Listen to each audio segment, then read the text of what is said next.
আমরা অনেক সময় দেখে থাকি যে আমাদের জীবনে অনেক সময় অনেকগুলো সমস্যা এসে ভিড় করে। আমাদের প্রত্যেকের জীবনেই সমস্যা আছে। অনেক সময় আমরা সেই সমস্যাগুলোর সমাধান খুঁজে বের করার চেষ্টা করি। কখনো হয়তো সেই সমাধান খুঁজে পাই, আবার কখনো হয়তো খুঁজে পাই না। এই যখন সমস্যাগুলো আমাদের মাঝে চলে আসে, তখন আমাদের মন অত্যন্ত বিচলিত হয়ে যায়। তখন আমরা এই সংসারকে দায়ী দেওয়ার চেষ্টা করি, আমাদের চারপাশের আত্মীয় স্বজন বন্ধু তাদেরকে দায়ী করার চেষ্টা করি, তাদেরকে দোষী মনে করি। আমরা মনে করি যে এদের জন্য এই সমস্যাগুলো সৃষ্টি হয়েছে, কিন্তু ব্যাপারটা তা নয়।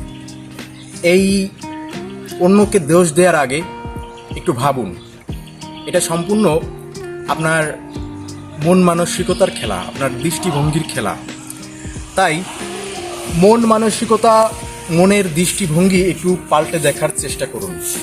আপনার মন যখন শক্তিশালী থাকবে, তখন যে কোনো কঠিন পরিস্থিতি থেকেও আপনি উত্তীর্ণ হতে পারবেন, এবং আপনার মনের মধ্যে এক ধরনের প্রতিস্পর্ধা থেকে যাবে যে আমাকে ওই কাজটা করতেই হবে, এর জন্য আমি সফল হবই।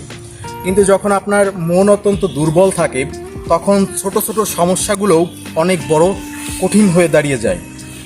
তাই অন্যকে কখনো দোষী মনে করবেন না, অন্যকে কখনো দোষ দেওয়ার চেষ্টা করবেন না। এই পুরো সমাজটাকে আপনি হয়তো কখনো পরিবর্তন করতে পারবেন না, কিন্তু যদি আপনি আপনার মানসিক দৃষ্টিভঙ্গি পাল্টে ফেলেন, তাহলে অবশ্যই আপনি নিজের মনকে শক্তিশালী করে তুলতে পারবেন।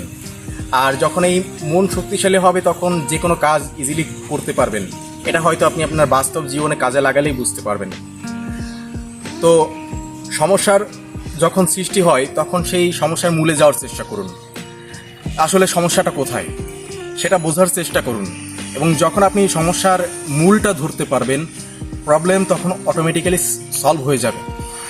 তাই এটাই বোঝার চেষ্টা করুন যে সমস্যা আপনার জীবনে আসবেই, সেই সমস্যা থেকে কীভাবে উত্তীর্ণ হতে হবে সেটা আপনি একটু ভাবনা চিন্তা করলেই বুঝতে পারবেন। আর অবশ্যই আপনি আপনার মানসিক দৃষ্টিভঙ্গি বদলে ফেলুন। এই মানসিক দৃষ্টিভঙ্গির কারণেই আপনার যত ধরনের সমস্যার সৃষ্টি হয়। যদি আমি এই ভিডিওতে কোনো ভুল কিছু বলে থাকি, অবশ্যই কমেন্টস করে জানাবেন। যে যেখানে থাকবেন অবশ্যই মনের ভেতর থেকে সুস্থ থাকবেন। দেখা হবে নতুন কোনো ভিডিওতে, নতুন কোনো টপিক নিয়ে। ততদিন অবশ্যই ভালো থাকবেন এবং চ্যানেলটি সাবস্ক্রাইব করে দিতে ভুলবেন না।